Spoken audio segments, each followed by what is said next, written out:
and girls pink.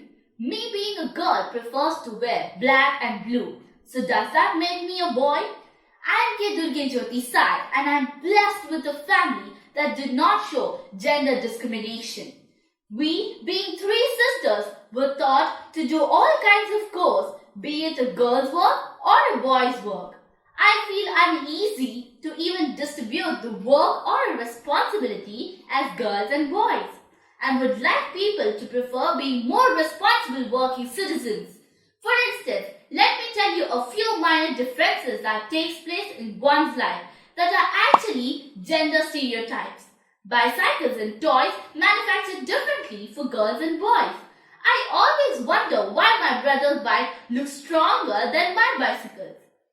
The schools that make boys play football and girls play volleyball. Don't boys like to play volleyball and girls like to play football?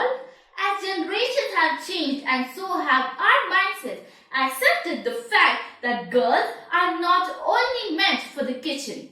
I accept that it was a minor change, but as how the tiny droplets of water make the mighty ocean, so do these tiny differences affect the overall survival of a human species, either mentally or physically.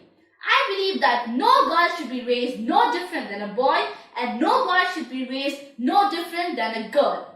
Let's look into a house that has two children, one a boy and one a girl.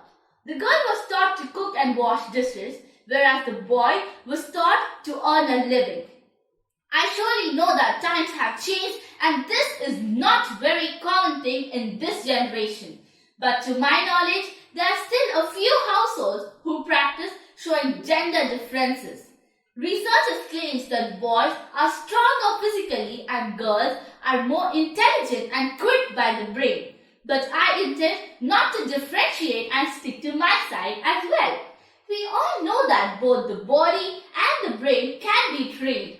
I believe choosing jobs varying from boys who prefer to be chefs and girls who prefer to manage businesses should be encouraged and not discriminated. I am grateful to what has changed till date and hope the future would be more welcoming as work is not based to have genders and that the only difference we will have to choose is only when we select the gender options in applications. No matter who you are, where you're from, your gender, your identity doesn't matter. Just speak yourself. Thank you.